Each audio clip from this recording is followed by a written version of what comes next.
All right, that's good. Okay, so we are 2 hours and 35 minutes away from our destination of going from LA to San Francisco.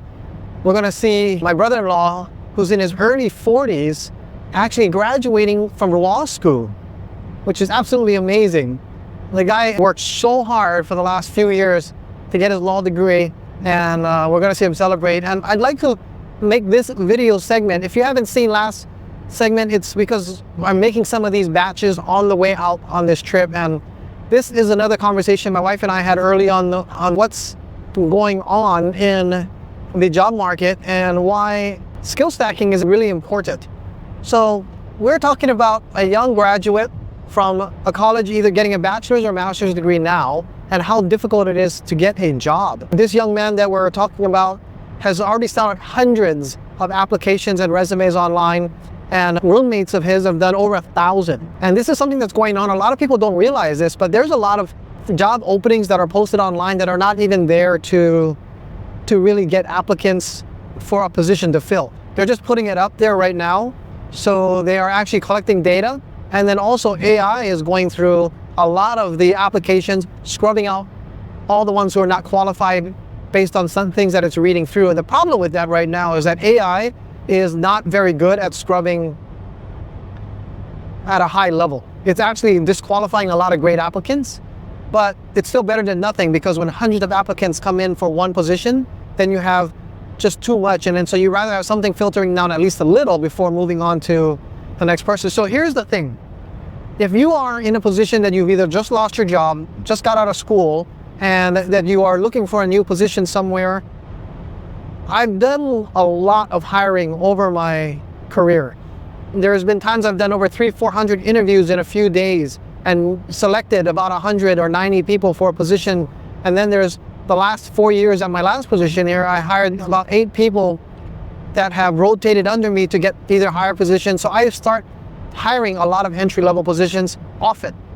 And yes, it has absolutely gotten harder with more technology and the way that the world is differently. When I first started hiring people, it was 20 years ago, and that was a whole different story. People would still drop off paper resumes and applications, and I'd go through one by one. Now using Indeed or LinkedIn, it's not even so much what you know, it's actually who you know still. Those will still be a big factor. So one, keep your networking going. And the next thing I want to say is, most of the people I've hired in the most recent position and job are people that I did not know. I did not want to go through a network of people I already knew, because, well, if I knew them and they were qualified, I would have already hired them, and or gone after them myself. But I'm looking for somebody in some positions that I'd gone through that were entry level, but it was more about somebody who was hungry, who I knew that could actually work with my team. So personality was everything. And that's one thing I want to also impress upon you during this video, is you really need to make sure you have your people skills highly tuned. There's 2 books I would highly recommend you read. One is How to Win Friends and Influence People by Dale Carnegie, and the other one is called Super Communicators. And I'm going through that book right now. I don't know the author of it, but it gives you a really great insight on how to communicate with people and connect. And by practicing some of the things, if you ever get an interview, it will increase your chances enormously. Now, this is moving on to the next segment that I want to talk about, is educating yourself more on anything and everything that you possibly can. If you are continuously applying, don't stop.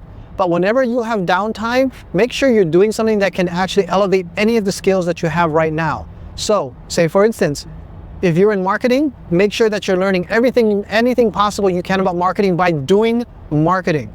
Build a website now. Do social media now. Do all of that so you can practice it, because book smart is not enough. It really is practicality, and especially when it comes to marketing, if you're in that field, it really does take a lot of experience to understand stuff. And more than anything else, learn copywriting, because that's going to also teach you a lot about human psychology. Don't stop educating yourself in your field. If you're going into something like architecture, then make sure that you're starting to look at anything and everything possible out there in the world that is all about architecture. Keep up to date with stuff. Look into companies' backgrounds, look into founders' backgrounds, because that's going to be instrumental in you showcasing that you are very knowledgeable about stuff that's going on. Keep up with the news and follow up with a lot of things that's going on in your industry. And anything that goes even a little beyond that scope. Now, if you're not college educated, which I wasn't, okay, I'm going to say one thing, I don't have a bachelor's degree.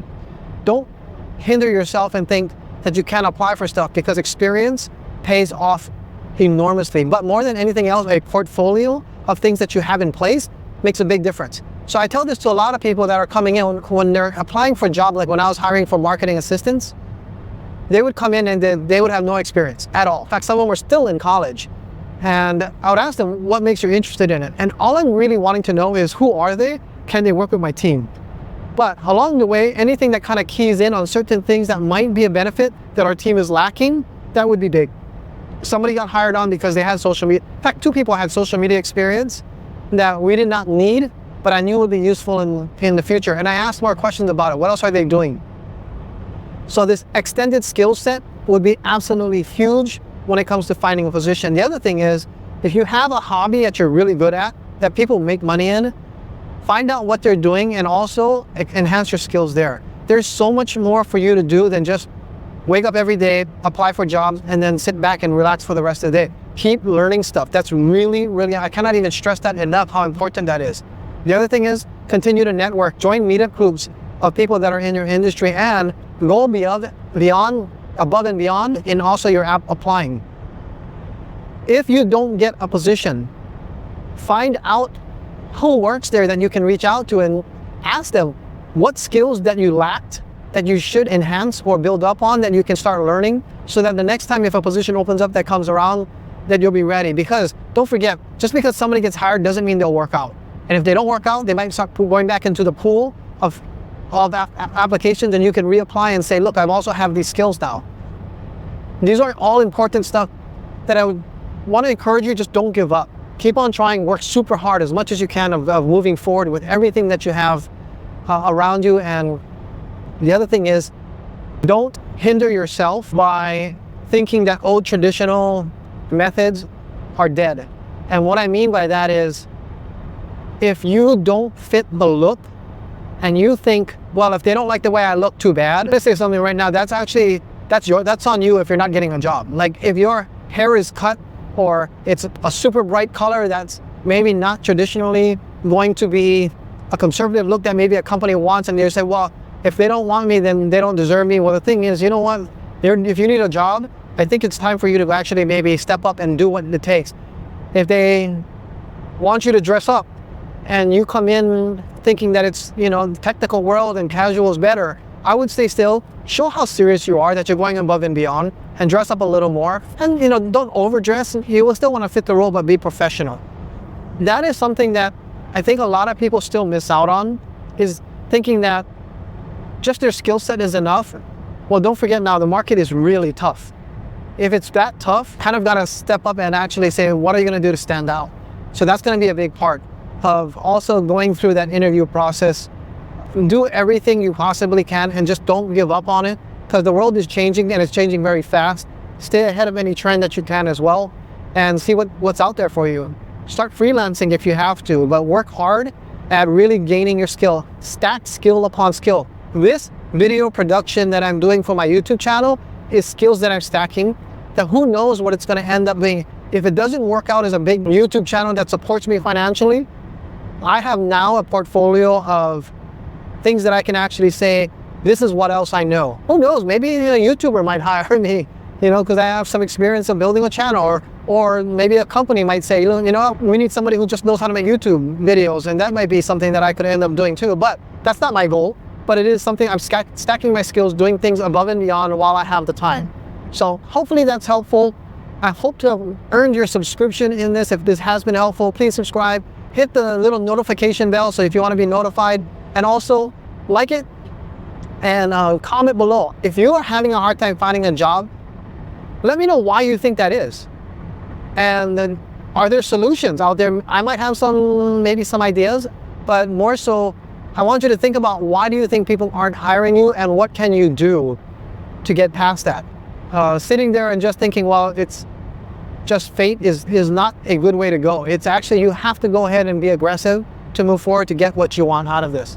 Thank you so much for watching. I will see you guys in the next video, and that could be when I'm on my way home from this trip. See you later.